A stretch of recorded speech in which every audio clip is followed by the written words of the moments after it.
Good morning, everybody. It is a bright, sunny day here in Chicago, and Terry Pappy has joined me, and she's in sunny Florida, so it's probably warmer and nicer there than it is here. It's a great day to talk about entrepreneurship and solopreneurship.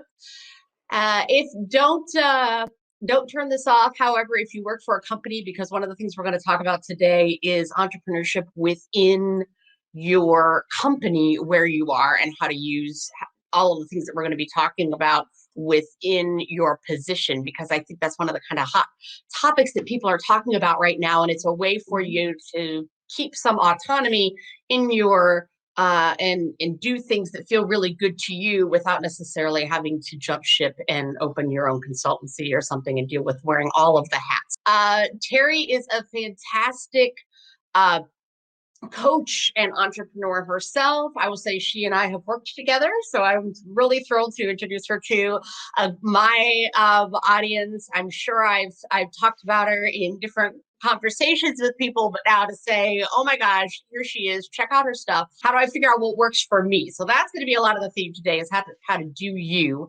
And I will, in the show notes, make sure that all of the fabulous ways that you can connect with Terry and find her are listed there.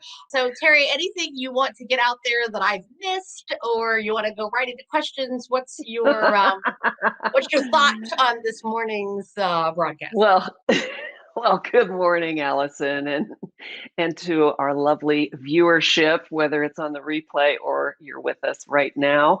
I'm super happy to be here and gushing a little bit from all that flattery. I really appreciate it. And for the viewer, for you listening and watching, Allison and I met through the National Speakers Association, and I invited her to be a guest on my podcast, and I would love to share that with you. So Allison, we need to somehow provide the link so people can listen to that, because it's a great conversation that you and I had when we did that, and we've just been thick as thieves since then. And I've really enjoyed, Allison, watching your progress and the things that you're taking on. And it's such a wonderful evolution to see the things that you're doing in your business and really what you're super committed to and what you're enjoying. And that's what I'm all about, is helping you discover that and find the joy that's going to get you in front of the people that really need you. And believe me, there's a lot of people that need your help. So it's great to be here. But I think, since I sort of already teed this up, the idea um, of that authenticity and working on what works in your business. So how do you help somebody figure out what that is? Because I feel like there's a lot of confusion around that, because a lot of people talk about authenticity, but yet we are still bombarded with all these shoulds. Oh, you should be doing this and you should be doing that. And every time everybody you talk to has a new idea for your business. And so how do you stay focused and figure out what works for you and avoid, as you and I talked about, and as you helped me with, that shiny object syndrome that often happens when somebody says, oh, have you tried this? Oh, well, maybe I should do that. What's your process with folks? Well, let's first break it down by what is authenticity. And I believe that authenticity lives in the perceiver. So it's not what we're doing to create authenticity, but it's what we're really our intention and how we want to show up. And the vehicle for that is vulnerability, what I've discovered.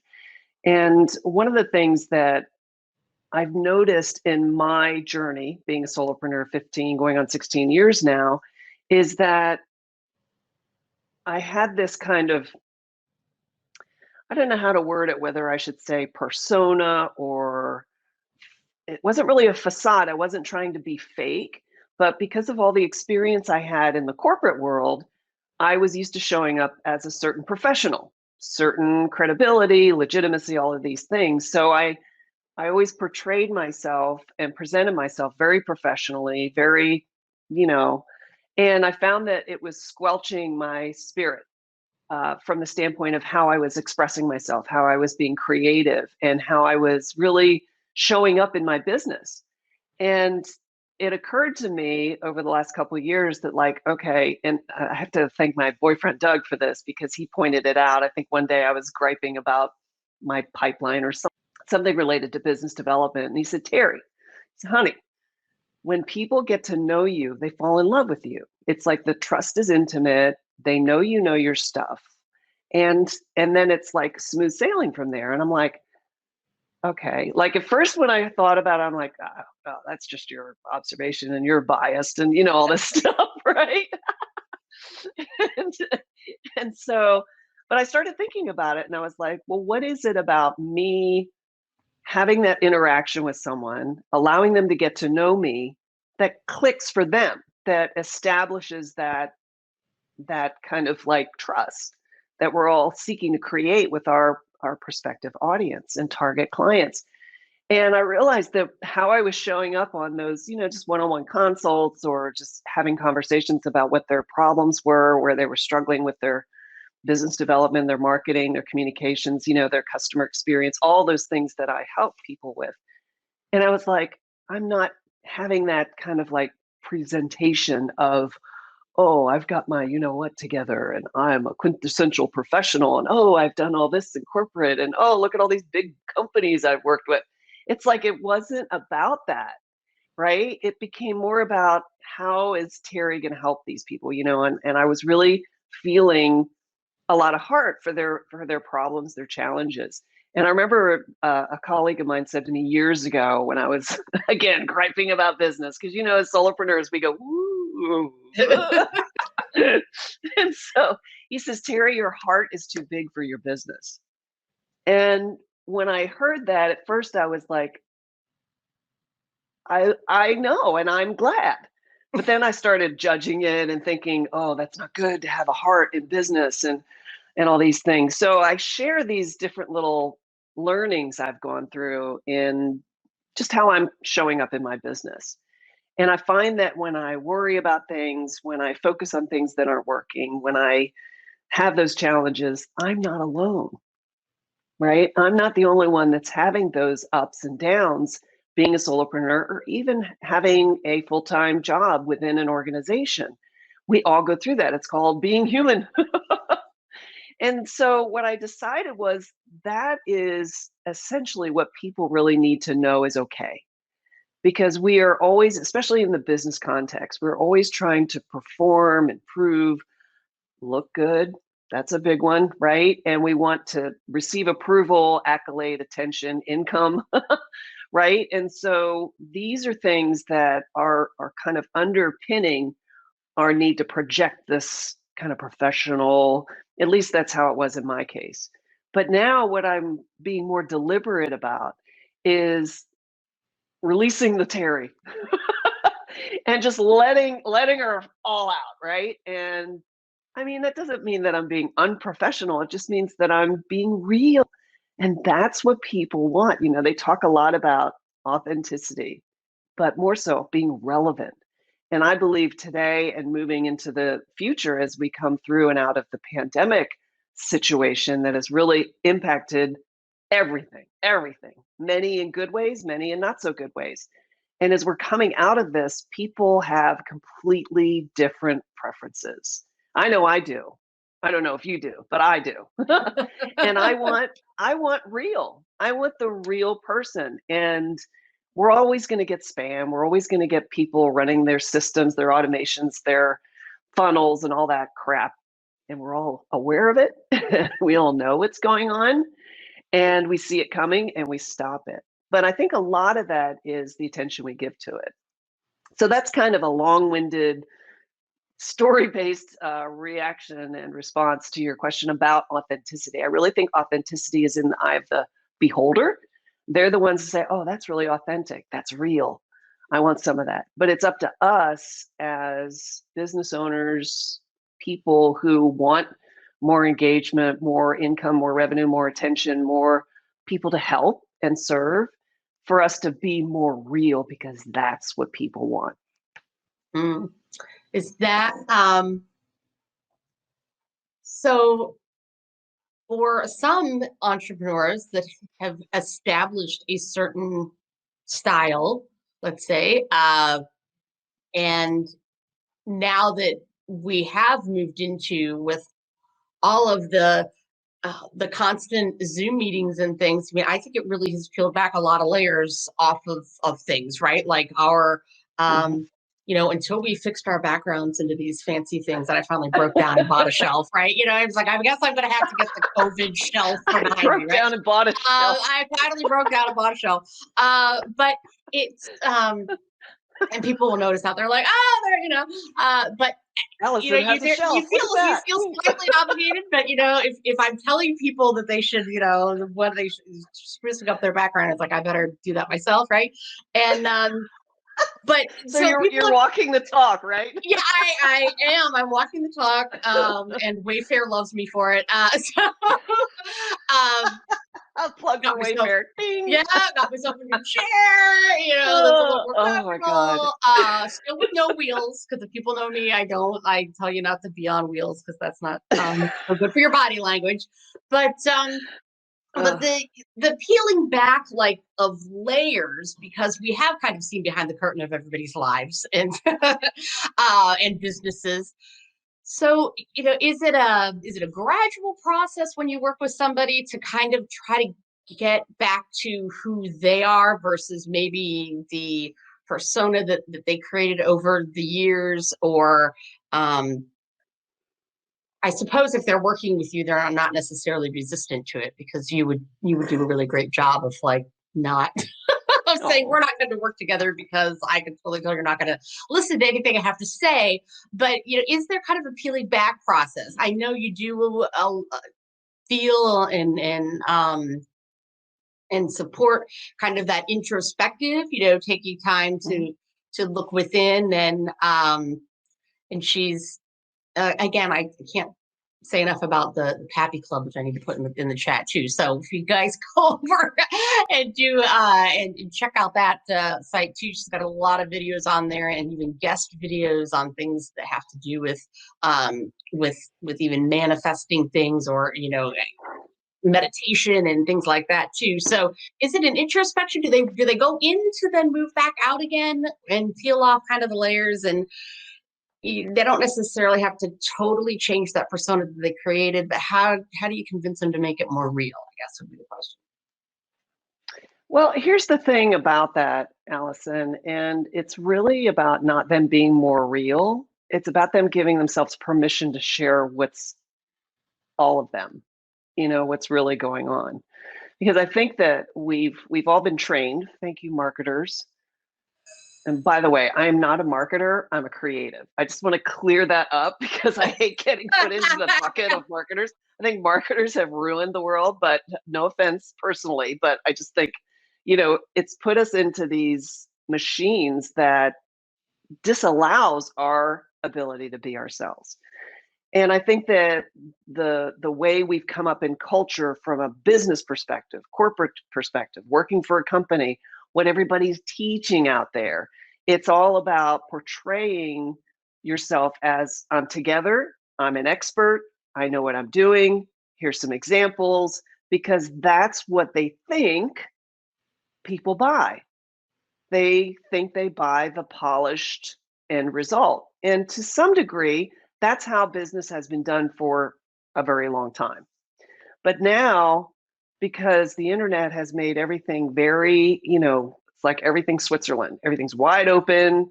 You got to kind of be your own filter. It's a wild, wild west out there, right?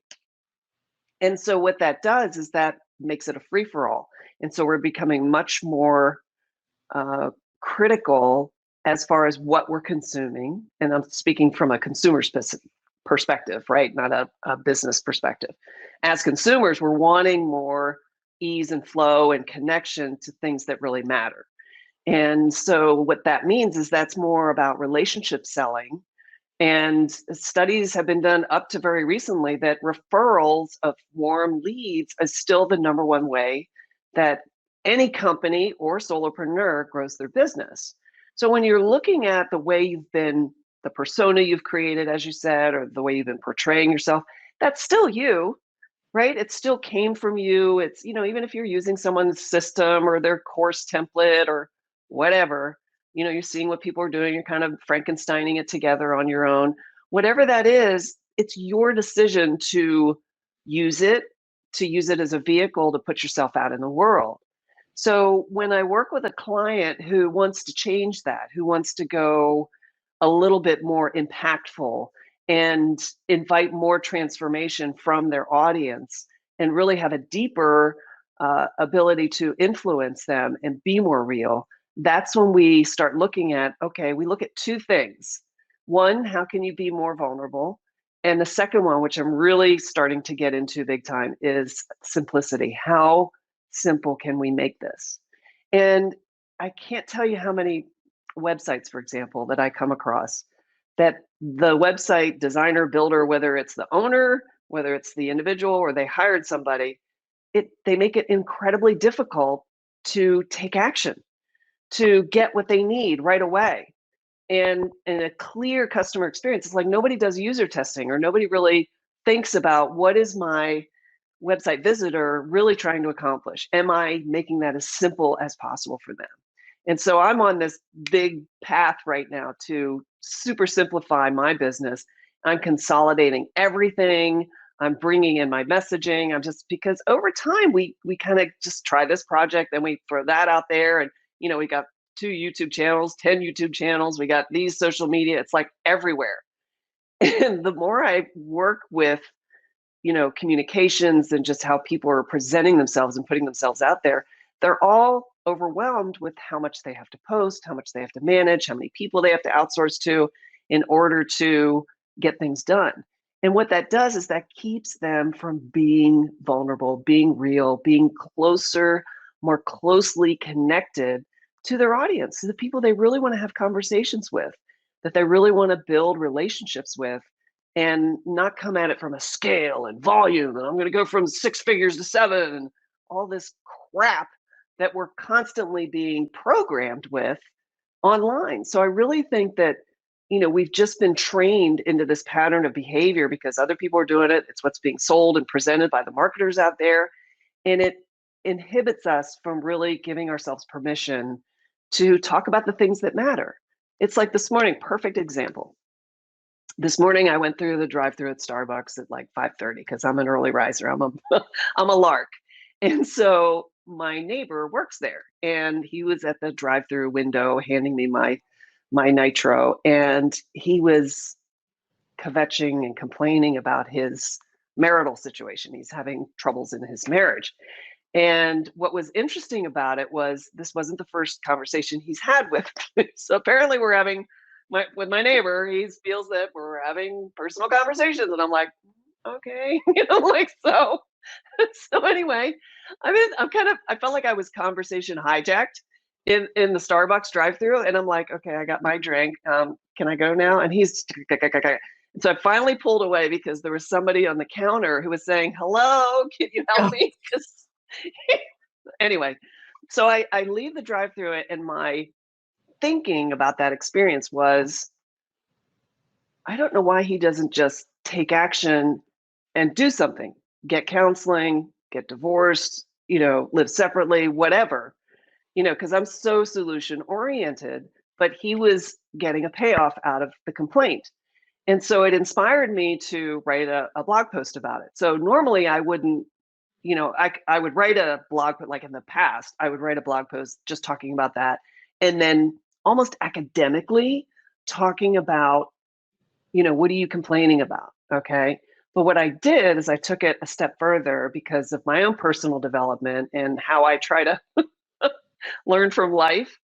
And I always advocate for, pay attention to what the universe is showing you. And those showing you is the things that happen in your life on a day-to-day basis, like going through a Starbucks drive-through and being irritated by someone who's complaining.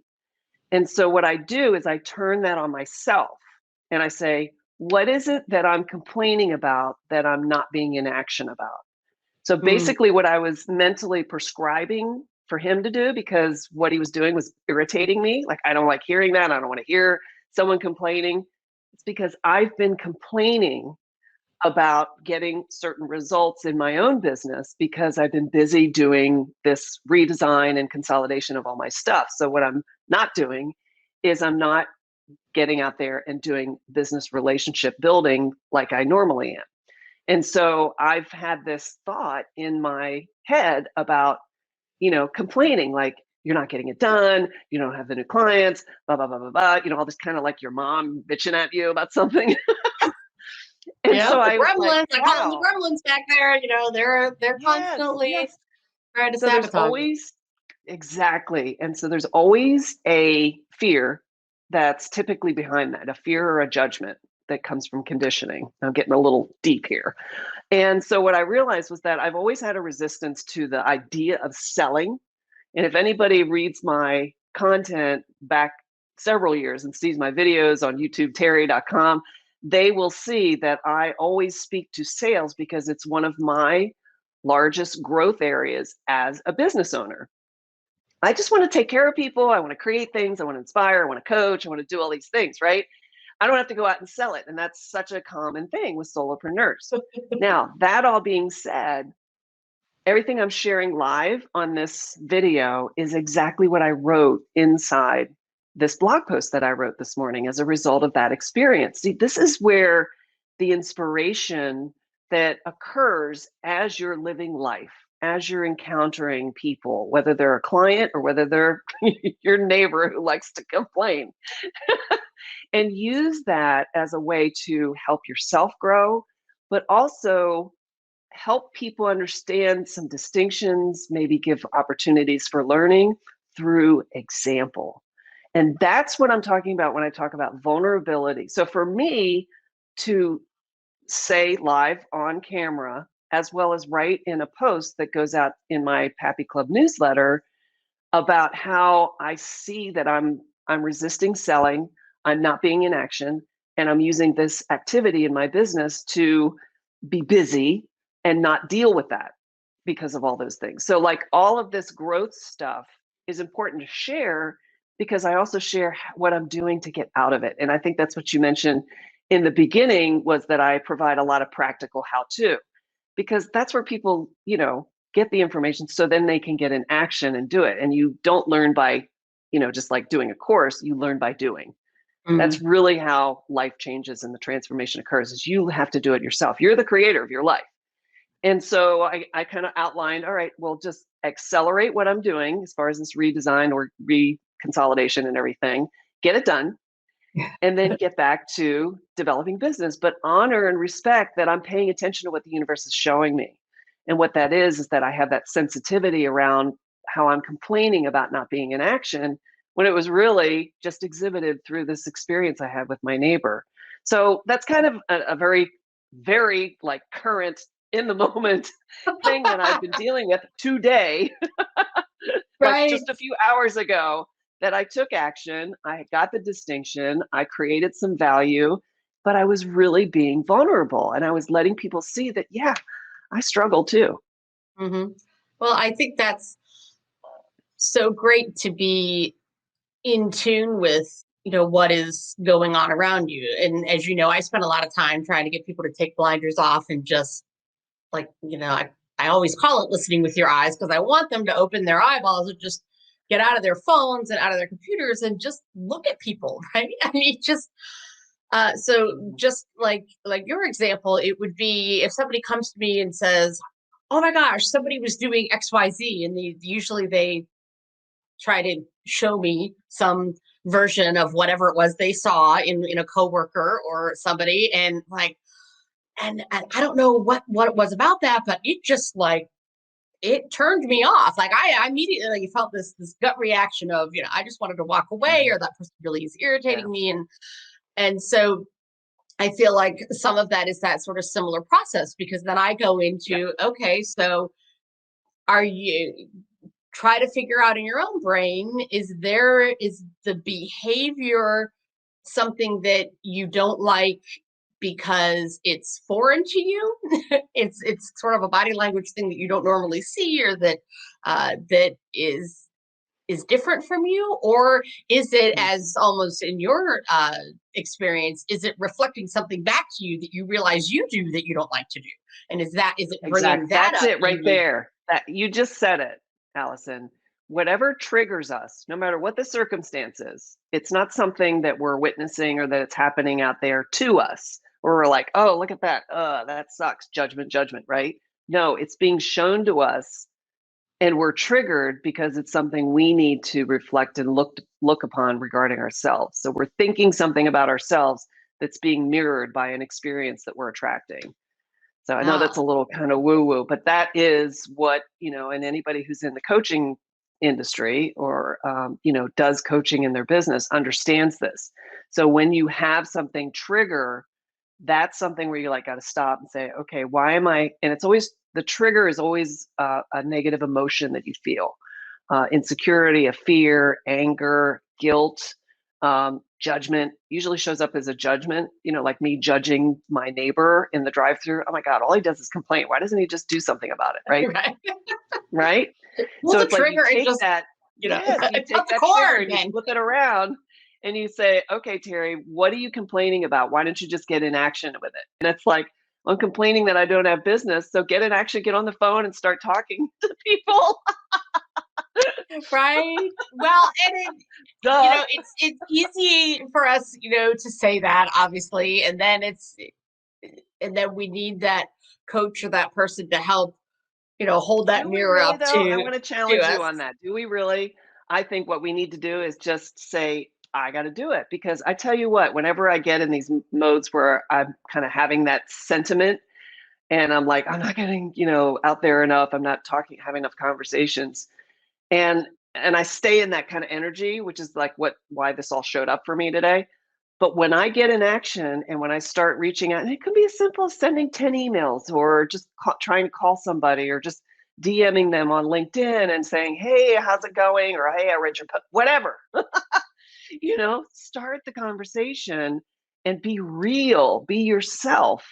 And when you do that outreach, and when I've done that outreach, I always feel so much better because it's important to me. I love having conversations with people. I love serving, I love helping. And if I'm not making those connections, if I'm not allowing myself or giving myself the space to show up as Terry, and be that person that I feel that was my purpose, to help and to serve and use my talents to do so, then no wonder I'm cranky. So I Right. always feel better when I get in action. So I don't think we need a coach or we need Monday motivators or anything. We just need to make a decision. Hey, I am not doing XYZ that's going to give me a result in my business or a result in my relationship or a result in my health. We just have to just stop whining about it and get in action and take care of it. And if we don't know how to take care of it or we don't know the steps, then we ask for help. We find help. But that's still getting in action. That's still making it something that we need to address and take on so we feel better and we stop that that's in the back of our mind. Right. Yeah. And then the universe shows us good things. Right. And I think a lot of it, uh, and because sales for me, the same thing with the reach outs, it's still that, I always talk about the 1,000-pound phone, the 500-pound phone or whatever, to pick it up I after you like call that. That's somebody, good. right? Because Thousand people pound are phone. always like, oh, I don't want to make phone calls anymore, and the younger people you talk to, the younger they get, the less they'll pick it up, right? Or the less they Yep. want to, Yeah, call. and They're that's a not going to story. answer anyway, blah, blah, Yep, blah, blah, that's a blah. story. That's such a story that gives us a pass. Yeah, Yeah. totally. You And got we to tell call yourself ourselves these out on that things. stuff and say, Yeah. really, is that really the reality, or is it just something that's giving me permission to be a slacker? Absolutely, right? And you have to be Yeah. aware of your own tape in Mm-hmm. your head, right? Your own sabotage. You need to Yeah, get in there yeah. and go, okay, we're gonna cut that little cord here, or prove myself wrong today because I'm gonna make these phone calls, or um, I'm gonna do that LinkedIn reach out, because yes, there are bots doing it, but if you make yours more genuine than the bots, they're going to realize you're the real person Mm-hmm. Yeah. out there as well. And we got to So remember it's reciprocal, you know what I mean? It's like it's not just you chasing them, it's like being real and being authentic and being 1,000% you as your outreach. They will need to meet you there. And so if they're not going to do it, if they're going to turn their back or whatever, treat you like a bot and you've really done a sincere effort, you might try email or whatever. You might try a couple different ways because not everybody's doing the same thing. It's so important to know that, it's okay. Let's move on to the next person because it shouldn't be that hard. There are people out there that are perfect fit clients for us. And all we have to do is just be in action, make it easy for them to connect with us, right? On the website, on everything. Here's my email, here's this, just reach out to me and be responsive, follow up. Then people are like, that right there is incredible because everybody's complaining about being too busy, not being able to get things that work. It's because they're giving it a half-ass effort. And so that's what's really going to be a game changer as far as how we show up in our business, how we show up in our companies. If we're putting forward the effort, if we're being real, if we're just really, our intention is to show up and be present for people and not get in all the head trash and just be real, then everything will work out. And everything always does when you just give yourself permission to just show up and be yourself. Ah, that's a perfect kind of, I think, recap of everything that we've been talking about. Mhm. For the folks out there that are in business, I just wanted to point, or for other people, I have the office job, just wanted to connect some dots for you in case you're like, hey, you said you guys want to talk about that.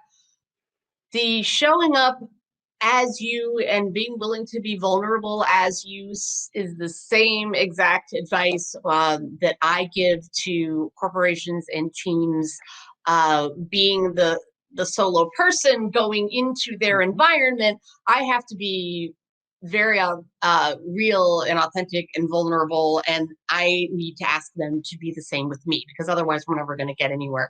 So if you're a team leader, if you or if you aspire to be that team leader, that vulnerability piece that Terry's talking about is really key, anywhere and everywhere. Because if you're not willing to be vulnerable and say what do I need to work on, or if you're not willing to be vulnerable and say I don't know how to do that, can you teach me or can you point me in the right direction for where to get training to do what it is that you've asked me to do, or who do I ask in the company that knows how to do this, where a lot of times, and I think right now, I just did a couple newsletters that were all about asking, just you need to be asking more questions, and we need to put our hand up and just ask people for help, or ask them to be on a LinkedIn Live, or get Mhm. up our cojones to ask them to, somebody that's way out of our, we think is way out of our sphere, right? Oh, that person has way too big of a following. That person is way too much further in Mhm. their business. They'll never want to talk to me. Get up the guts to go do that. And so whether you're within a larger company or whether you're working for yourself, I think just maybe even start small. I meant to get it out yesterday, but I didn't. So there will be a challenge coming, everybody, in LinkedIn on just like ask 5 questions a day. And I actually broke it down in my last newsletter, which needs to become a blog and blah, blah, blah. But I think it was, start with asking a friend for something, or just reconnecting, because we've all kind of been, at least I Mm, know for me, there's a lot of friends that I need to so be true. reaching back out to, like, hey, so how are you doing? Because of course we haven't laid eyes on each other for a year. But ask a colleague something, that you would like to know about. So there's like 5 people or 5 kind of questions to ask, and just challenge yourself just to start there. So it feels very Monday motivator like, as far as these little tasks that we can do to just open things up in our business. So hopefully I can get that done today. It's on the list. We'll see. So we're just about out of time. What is now that you're streamlining everything, what is the best and most streamlined way for people to connect with you and to find you and Well, say, you oh can my gosh, email Terry. you what? Yeah, they're saying, oh, that Terry, totally want to talk to her. What's the easiest way? Yeah, well, I have right here. Just go to Pappy Club. It'll take you to what Okay. you need, and just email me. There's like if you Google Terry Pappy, I'm like everywhere. So I try to make it as easy as possible for people to reach out to me, and I'm happy to talk to anyone. about this, or, like even you, Allison, getting you so your stuff is a lot simpler. So you can get your newsletters out and your challenges out Yeah, all with that, one right? click, baby. Yeah, Yeah, that's great. It's it been was fun. that time, time thing and time management and all that. So Did you I hear that story, by the way, viewer? Allison's got a story too. Oh, time. Yeah, oh, that's actually time, one of the yeah. biggest complaints I hear from people when there comes time to give an objection. Whenever you're asking for something or questioning, they're like, "Oh, I just don't have time. I don't know how I get it done. I guess I'm too busy." And that all that is a complaint that's surrounded by having to do stuff you don't want to do, as well as feeling the sense of overwhelm, right? And using it as an excuse to not move forward and do something. So, Yeah. all good. Uh, well, there's a log story behind where the time went this weekend, but There always is. that's all right. When your life gets hijacked, because Allison, it's been great your having husband fun got with his you. second And shot of the vaccine and was down, and all of a sudden you're doing everything that, wait, you were supposed to do all these things, and now I have to do them. But Paige has been joining us today, so I'm glad that people are mentioning that they've been showing up because we don't necessarily know. So thanks to Paige, thanks to Therese for being here and listening today, because I think it's great to know that there are people out there. And whoever else is out there in the last couple minutes, throw a comment in there because it helps us to know. Even if you don't have a question, sometimes it's just nice to say good morning. Just so we know, yeah, yay, there's absolutely. people It's out like, there. in the conversation, it's like, comment about what you got out of this, right? What was Yeah, your what were Starbucks your story? aha moments, right? What was your takeaway Yeah, yeah. from today? Because there's a lot of great things in here. So as you know, I will take the recording, everybody, and I don't know if there's much to cut out of this one, but and then there will be all of the ways to get in touch with Terry will be in that description on YouTube when that gets posted. So thank you so much, Terry, for being here. Have a Thank you, my dear. fantastic day and enjoy the Florida sunshine, and we'll get warm here eventually.